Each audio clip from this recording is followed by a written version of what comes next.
আজকে একদম অল্প উপকরণ আর খুব সহজ পদ্ধতিতে ঘরেই বানিয়ে ফেলতে পারবেন পারফেক্ট চিকেন কাবাব। আসসালামু আলাইকুম এভরিওয়ান, ওয়েলকাম টু মেহনুস মমস কিচেন। রমাদান মাস তো চলেই আসছে, তাই এবার রমজান মাসে এভাবে করে কাবাব তৈরি করে ফ্রোজেন করে রেখে দিতে পারবেন সারা মাসের জন্য। আজকে এই চিকেন কাবাবটি আমি দুইভাবে তৈরি করে দেখিয়ে দিব, যেটা আপনাদের সুবিধা মনে হয় ওইভাবে তৈরি করে অবশ্যই ট্রাই করবেন। তার জন্য একটি চপার মেশিনে একটি মিডিয়াম সাইজের পেঁয়াজ নিয়ে নিয়েছি, একটি টমেটো নিয়ে নিলাম, টমেটোকে একদম চপ করে দিয়ে দিয়েছি, হাফ ক্যাপসিকাম নিয়ে নিলাম, গ্রিনটা নিয়ে নিয়েছি, আপনারা চাইলে রেডটাও নিতে পারবেন। এবার সবজিগুলাকে ভালো করে চপ করে নিয়েছি। চপ করে নেওয়ার পর একটি পরিষ্কার কাপড়ে নিয়ে নিলাম। পরিষ্কার কাপড়ে নিয়ে নেওয়ার পর সম্পূর্ণ পানিটি আমি ঝরিয়ে নিব। সবজিগুলোকে চপ করে নেওয়ার পর সবজি থেকে সম্পূর্ণ পানি আমি চিবে ফেলে দিয়েছি। সবজির পানিগুলা আপনারা যে কোনো কাজে ইউজ করতে পারবেন। সুপি বানিয়ে নিতে পারবেন এই পানিটি দিয়ে। তারপর আমি এখানে ৩০০ গ্রাম মুরগির বুকের মাংস নিয়ে নিয়েছি। মুরগির বুকের মাংসগুলাকে আমি ছোট, ছোট টুকরা করে নিয়ে নিলাম। এবার চপার মেশিনে মুরগির মাংসের টুকরাগুলা দিয়ে দিয়েছি। সেই সাথে এর মধ্যে আমি দিয়ে দিলাম ১ ইঞ্চি মতো আদা। আদাকে আমি স্লাইস করে ২ টুকরা করে দিয়ে দিলাম। ৬ টি মতো আমি রসুনের কোয়া দিয়ে দিয়েছি। সেই সাথে দিয়ে দিব ৩ থেকে ৪ টি কাঁচামরিচকে টুকরা করে দিয়ে দিলাম। 2 টেবিল স্পুনের মতো আমি পেঁয়াজের কলি দিয়ে দিয়েছি। হাতের কাছে থাকলে দিবেন, না থাকলে বাদ দিয়ে দিবেন। 2 টেবিল স্পুনের মতো ফ্রেশ ধনেপাতা দিয়ে দিয়েছি। এবার পানি ঝরিয়ে রাখা সবজিগুলা দিয়ে দিয়েছি। একদম সবজিগুলা জর্জর হয়ে গিয়েছে, পানিটি সম্পূর্ণ আমি ফেলে দিয়েছি সেই কারণে। এইভাবে করে দিতে হবে, না হলে পানি ছাড়তে পারে কাবাব থেকে। 1 টিস্পুনের মতো লবণ দিয়ে দিয়েছি, আপনারা চাইলে স্বাদ মতো দিতে পারবেন। হাফ টিস্পুন দিয়ে দিয়েছি গরম মশলার গুঁড়া। হাফ টিস্পুন দিয়ে দিলাম গোলমরিচের গুঁড়া। সেই সাথে দিয়ে দিয়েছি হাফ টিস্পুন ধনে গুঁড়া। তারপর দিয়ে দিলাম হাফ টিস্পুন জিরা গুঁড়া।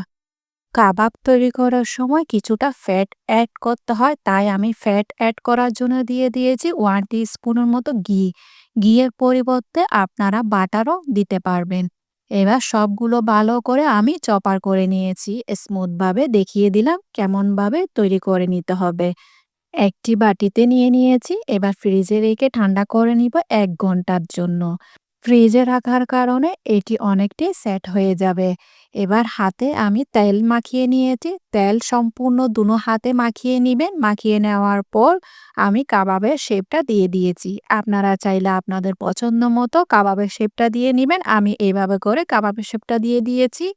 যেরকম আপনাদের সুবিধা মনে হয় ওইভাবে কাবাবের শেপ দিয়ে নিবেন। যতবার কাবাব তৈরি করবেন ততবার হাতে তেল মাখিয়ে কাবাবের শেপটা দিয়ে নিবেন। আমি এভাবে করে সব কাবাব তৈরি করে নিয়েছি। একটা স্ট্যানারে নিব। স্ট্যানারের উপরে আমি একটি বাটার পেপার দিয়ে দিলাম। বাটার পেপারের উপরে কাবাবগুলো দিয়ে দিয়েছি। এবার আমি পানির ভাপে সেদ্ধ করে নিব ৫ থেকে ৬ মিনিটের জন্য। বেশিক্ষণ সেদ্ধ করতে যাবেন না, ৫ থেকে ৬ মিনিট সেদ্ধ করলেই হবে। হালকা একটু সেদ্ধ হয়ে আসলে আমার কাবাবগুলো একদম রেডি হয়ে গিয়েছে। যারা ডায়েট করেন বা তেল থেকে বিরত থাকেন তারা এভাবে করে কাবাবটা খেতে পারেন। এভাবে খেলে কাবাবটা মন্দ হয় না, অনেক ভালো লাগবে। আপনারা চাইলে এভাবে করে ফ্রোজেন করে রেখে দিতে পারবেন পুরো মাসের জন্য। রমজান মাসে এভাবে করে ফ্রোজেন করে রেখে দিতে পারবেন। চুলায় একটি ফ্রাই প্যান বসিয়ে আমি 2 টেবিল স্পুনের মতো তেল দিয়ে দিয়েছি।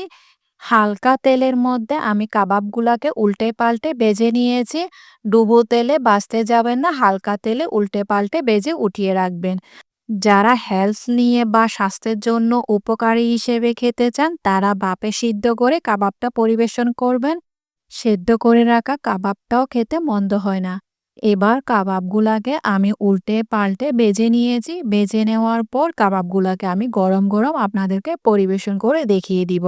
একদম জুসি হয়েছে এই কাবাবগুলা। আপনারা একবার হলেও ট্রাই করবেন। আসছে রমজানে এভাবে করে কাবাব তৈরি করে ৪-৫ মিনিট ভাপে দিয়ে ফ্রোজেন করে রেখে দিতে পারবেন। আর ইফতারের সময় শুধু ভেজে ভেজে ইফতারের জন্য তৈরি করে নিতে পারবেন ইনশাআল্লাহ।